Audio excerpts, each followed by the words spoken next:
اليوم غنوريكم احسن زعزع ممكن تاخدوه في طنجة. غتوصل رومبوان ديال كاستيا، كاينه ستاسيون وينكسو.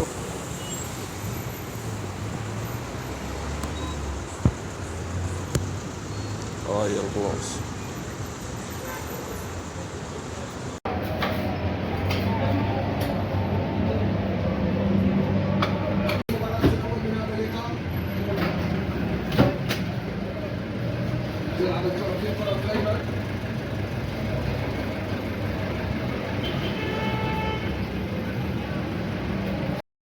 قبل ما نبدا نوريكم زعزع، انا يلاه جيت نفطر عندهم. دونك خديت هاد الخبز فيه في لاواش كيري وفرماج طويل واللانشون. كيف قلت لكم بان هاد البلاصه عندها فيها الفطورات، يعني بغيتي تفطر فطر. هذا هو الزعزع ديالنا، على المنظر ديالو كيشهي.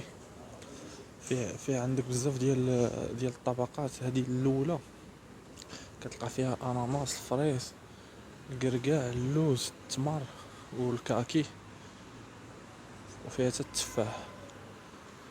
هادي راه خصك نهار باش يلاه تسالي هاد الاولى.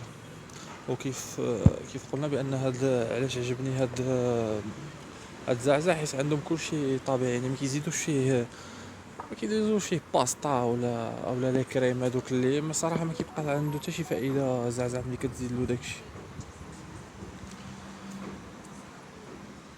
دونك انا ساليت الكوش الاولى.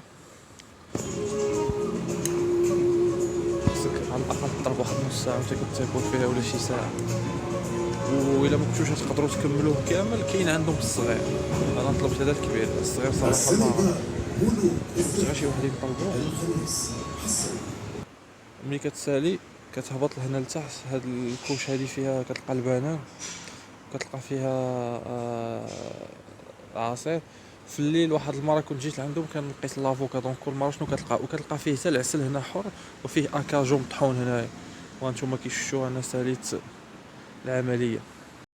بالنسبه للثمن ديال الزعزع الشوك، هذاك الثمن ديالو 25 درهم. وكاين اللي صغير عليه، يعني الا ما كنتيش قادر تكملو. هو صراحه راه صعيب باش تكملو، راه كتعاني. الا ما كنتيش قادر تكملو تقدر تطلب الصغير. صراحه الصغير ما سقسيتش الثمن عليه.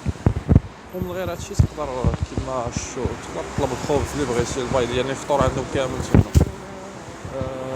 هذا بالنسبه لي هو احسن زعزع في طنجة، حيت عنده داكشي طبيعي، يعني ما كيزيدش ديك كيكاس ولا هذا اللي صراحه هذوك لا علاقه. يعني مع فائده الزعزع ما كتبقاش صالحه.